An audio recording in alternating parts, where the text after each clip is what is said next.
There's a big legal battle has commenced, if you like, between Scotland's government and Westminster. You might remember that they'd gone through the process over in Scotland about kind of tweaking the gender reform bill, and they got it all the way through. They was about to try and grant it royal assent, and Westminster swooped in. And for the first time, actually, I think perhaps since devolution, Westminster issued what they call a Section 35, basically to stop it. There was a harsh reaction to that. Let's just have a little listen, remind ourselves of the Scottish Social Justice Secretary, what she had to say about that. The Gender Recognition Reform Bill, which was passed with an overwhelming majority from proceeding to royal assent, is a dark day for trans rights and a dark day for democracy. Well, there you go, dark day for trans rights, dark day for democracy. 16-year-olds being able to very easily say that they are now a different gender and that being legally respected. Where are you on that?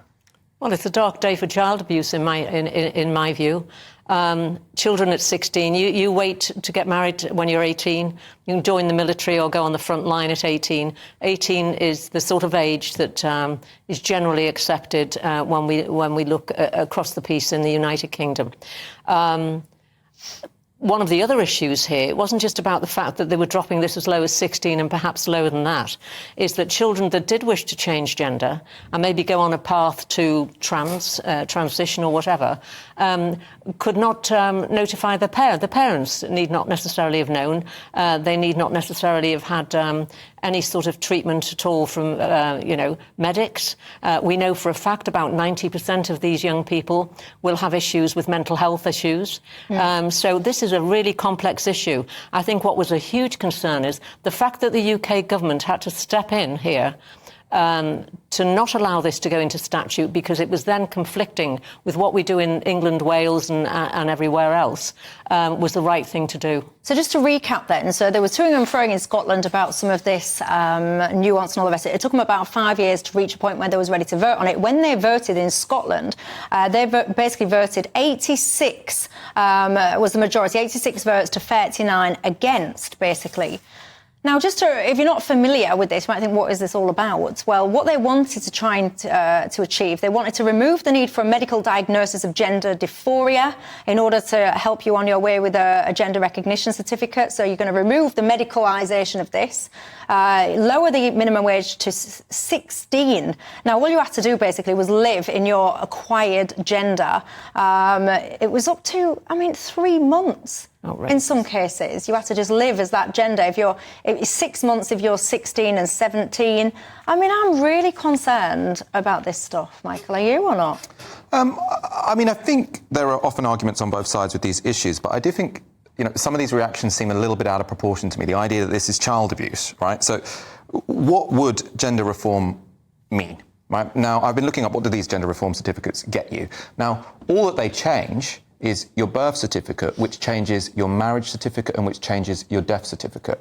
Now, that's all it changes. So it is people who want to get married and want to have on their form their acquired gender instead of the gender that they were born into.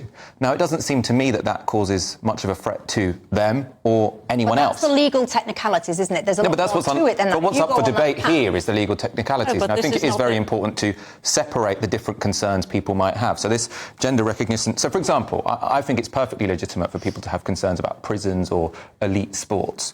But this gender recognition certificate has nothing to do with those things. Jacqueline? You look at young kids, 1 minute they want to be Rocket Man and the next thing they want to, dance around in a ballerina dress. Human nature and puberty is difficult most of the time. And the trouble is now, what we have is where children went through all sorts of emotions and hormonal changes through their teenage years, and people didn't overreact about it. They didn't try and park them in some sort of box somewhere. They allowed them to come out at the end of that. And you would probably find by the time they got to their late teens and 20s, some children may be gay.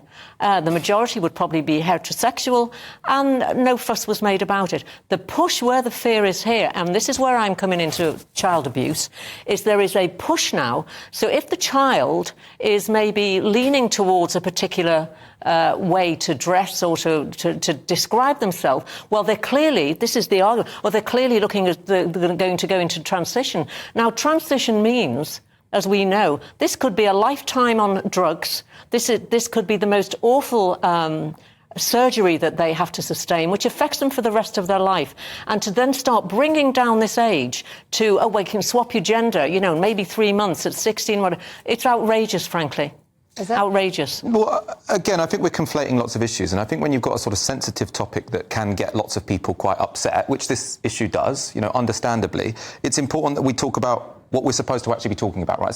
So this reform doesn't have anything to... So it seems like you're talking more about the debate about puberty blockers, for example, No, and I'm whether or talking not... about what this means. Well, but all of those things that you're concerned about, this doesn't mean that. So all this would mean is that someone would change their name. It facilitates this. But how does it facilitate that? So how does someone facilitating a change to their marriage certificate mean that young kids will get puberty blockers? We can drop the age to 16. You can then change your gender, and then that, but only for 3 months, because that's fine. This is ludicrous. This is a very serious issue. This is about child protection. It's about child safeguarding. And just as a point of information, 18 groups, pressure groups, advised the Scottish Government on this. 16 of them were pro this particular position, very, very vocal. And trans activists who can really be very difficult at times, particularly with the misogyny when it comes to the way they treat women, calling us TERFs and all of this sort of stuff. So we don't need any lectures on what we know has been going on to lead to this. But this isn't just as simple as you're making it out. The consequences of this is a slippery slope. And we're already on a slippery slope in schools and the NHS and all sorts of other things over these issues. Very brief final words. Yeah, so I think I'm just aware of the fact that I'm the man on the panel, and I want to make clear that actually when they poll people, it is women who are more in favour of trans reform than men, so no, they're not. It can be somewhat misleading. Well, that's what the polls show. I don't know what poll that was. Poll these days, because I've never been asked about anything like this. Neither I don't know anyone that has at all. They only poll 1,000 people out of a population of... You know, I've been a politician for all of these years. I'm talking to people all the time. All the time. I'm not relying on a poll of 1,600 That's still not the scientific method, people. is it? Oh, I talk to all sorts of people. Trust me. Well, do you know what? I've got a sneaky suspicion we're not going to resolve this one on this programme tonight.